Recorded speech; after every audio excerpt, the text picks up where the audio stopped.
that's what I miss most about corporate America. You walk in the door every morning, you're on your way to your cubicle, and you hear them, all your achievements are being announced over the loudspeaker, right? Then your boss comes up and goes, you rock! You're doing a great job here, we love you! Okay, how many of you are corporate, 9 to 5? You got a few in the room? Yeah, I don't miss that. You know, my boss wasn't like that at all. He loved me when I was selling and the economy was great. But when the economy wasn't so great, he took our company and moved it without telling any of us. Yeah, I know, it's like a movie. It's not one of those things you think really happens, but it does. I walked in the door one day, and everything was gone. And I went like this, oh, am I being punked? Where's the camera? No such luck. He left. But you know what? I didn't crawl into a hole. I didn't cry. I didn't get upset. I was excited because a year ago I had made the best decision of my life to join GeneWise. And I knew I had a better plan. And I knew that was temporary. And that just pushed me even further to where I needed to be, which is here on this stage with you guys. So I don't miss corporate America, not even a little bit. I love what we do here at GeneWise.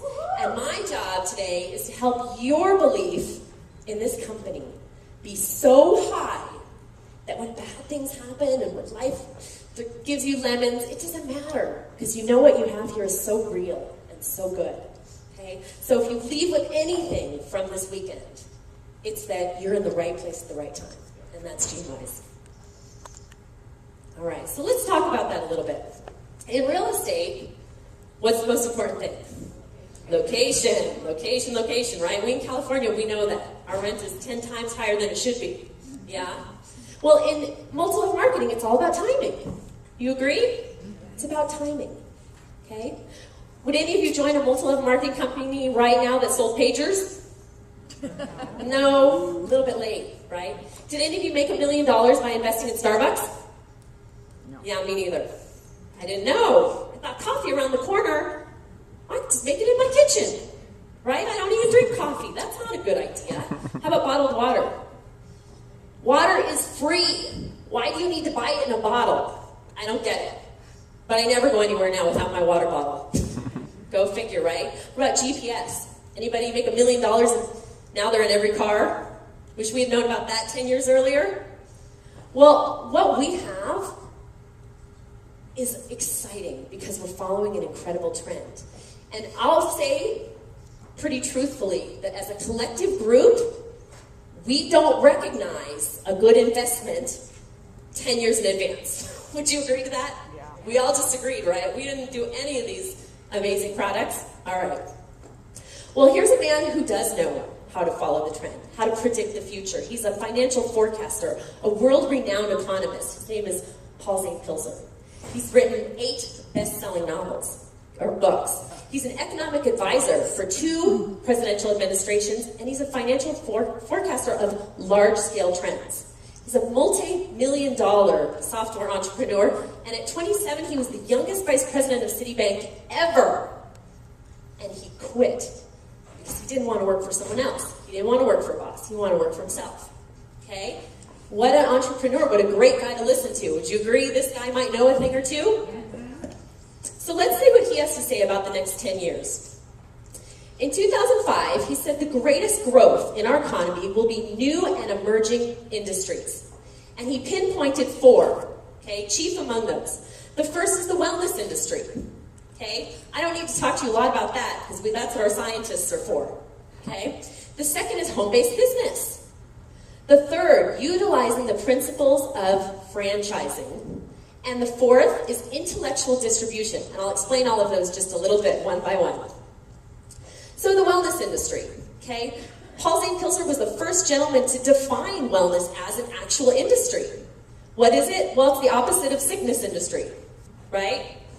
You get sick, you try to fix it, you take care of yourself, you go to the doctor. Well, in the wellness industry, we look ahead of time and prevent and try to keep ourselves healthy so we don't need to ever be sick.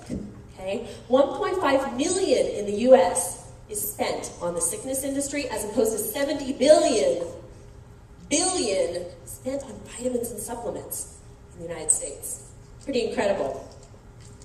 So utilizing the principles of franchising, okay, that's a big one.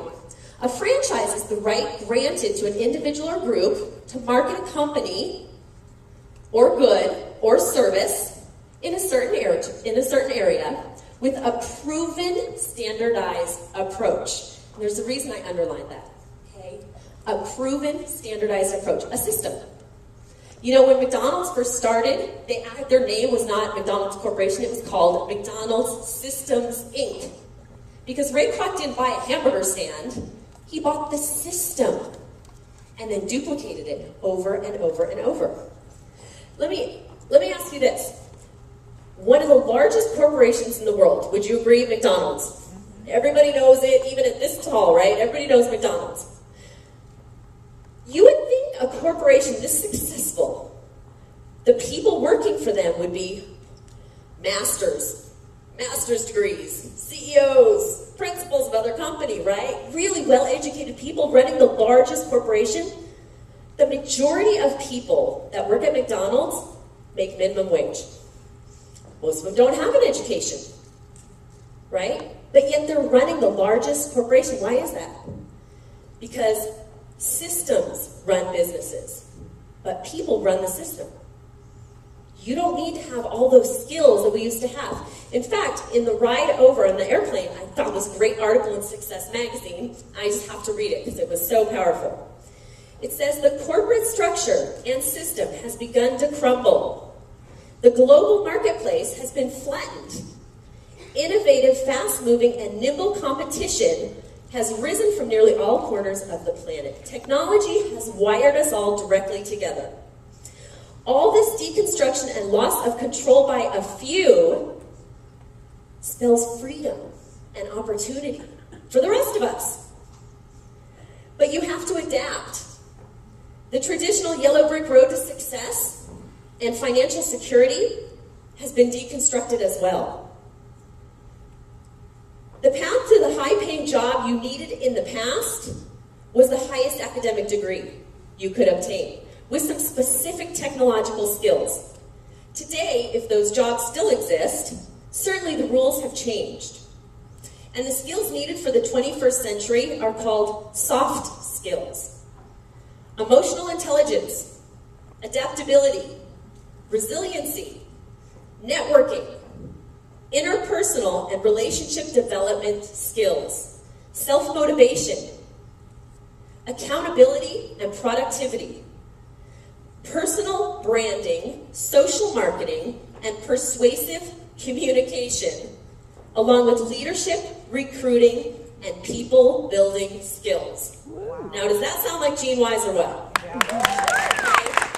Everyone in this room has the ability to succeed in this company, okay, if you follow the system. Have you ever been to a Subway and they said, what kind of vegetables do you want on your sandwich? Before they ask you what kind of bread you want? No, that's not their system. You walk in the door, you pick your bread, then you pick your meat, then you pick your cheese, then you get your vegetables, and then they check you out. They don't do it the opposite way. They don't charge you first. That's not their system, right? When you go to McDonald's, where's the menu? Right up in the front. Same, everywhere, right? There's no difference. Where's the frying machine? It's off to the left. Are you guys like wondering how I know that? It's off to the left, that's right. Okay? Where's the playground? Right up in front, so your kids can see it like 20 miles away. Mommy, stop at the playground, McDonald's! Right? Following the system is the principle of franchising. Intellectual distribution.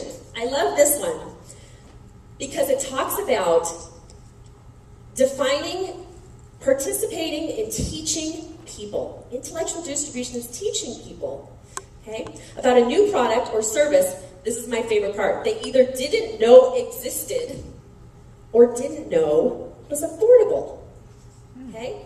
I was on the plane to Los Angeles last week, and I was sitting next to this gentleman who works for Kaiser Hospital. And he said, what do you do? So we started talking, and he says, well, how much does that DNA test cost? And I said, it's about $70. And he goes, what? It's like $1,000 at Kaiser. I said, well, we're not Kaiser. We're multi-level marketing. We can get you a better deal. He goes, I need your card. I have a few people in my family that are going to want this test, right? People don't know that they can get their DNA tested on their own. Right. If they do know that, they certainly don't know it's affordable, right? That's what intellectual distribution is. Word of mouth marketing, as Sharon said. So home-based business. 1/2 of our nation's economic output comes from small businesses, and 1/2 of that is home-based. Pretty big numbers, yeah? I love Robert Kiyosaki's cash flow quadrant because he talks about the people on the right-hand side are the 9-to-5ers, the corporate, the people that trade time for money. The people on the left, they figured it out a little bit. They don't trade time for money. Their money works for them while they're sleeping or laying on the beach in Hawaii or whatever it is you do. Your money's working for you while you're doing it, okay? Robert Kiyosaki says there's going to be 10 million new millionaires by the year 2016. Woo. Right? You know how many are going to come from the left side of the quadrant? 95%.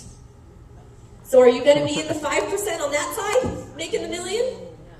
You're going to play the odds and come over to this side and make your million. Right? But with over 500 different multi-level marketing companies, how do you know which one to choose? How do you know which one is best? We all decided we are not following the trend. We do not predict the future. Okay? Let's just do a little exercise. Right? There's a lot of companies up there. Now, according to Paul St. Pilzer, let's just go with his 4 things that we're supposed to be looking for in these new companies. Let's take away the ones that are not technically considered home-based because they require you to spend time in their home office or in a pseudo office. Okay? Got rid of a couple of them. Let's take away the ones that don't have a system. Okay? Not that any of these companies are bad, because they're not. There's some great companies and some great products. But a lot of them don't have a system. So let's take those away. Okay? Narrowing down a little bit. So what we're left with is mostly companies that are, what? In the wellness industry. Let's get rid of the ones that are not in the wellness industry. So what do we have? We have some great companies that sell shakes, that sell vitamins, that sell supplements, that sell weight management products, right? But remember what Paul St. Pilzer said about intellectual distribution. Products that people either don't know about or don't know that they can afford it. So let's get rid of all the ones we already know about. Look at that. I know. It's shocking. You didn't see that coming at all. And as if that weren't enough, I want to read this to you line by line because this is what solidified my belief in this company. Paul St. Pilzer wrote a book, The Next Trillion, and he wrote, our demand for wellness-based products and services is driven by one function of the genetic code, which causes aging. From wrinkles to the ultimate breakdown of our bodily organs.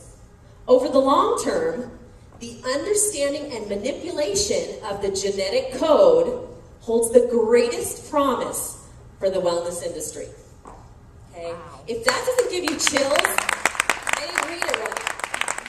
Because that to me is gene-wise. And we are in the right place at the right time. And you cannot fail if you are in this company and you follow our system and you stick it out. And stick it out with us for life. Thank you so much for having me up here. I'm so proud to be a part of this company. Last night when I got my award, I was so emotional and I couldn't really get the right words out, but it's the biggest award I've ever gotten in my life. I'm so honored to be here. And when Sharon said everybody who's been touched by Team Stand, I was so touched. But you know what? I was looking at the people sitting, and I was like, well, how come? Have I not met you yet? How can I touch your life? When are we going to meet? So I'm here all weekend, staying an extra day. I can't wait to meet with you and network with you and just get to know you and spend more time. And thank you so much for having me, and have a great afternoon. Thank you.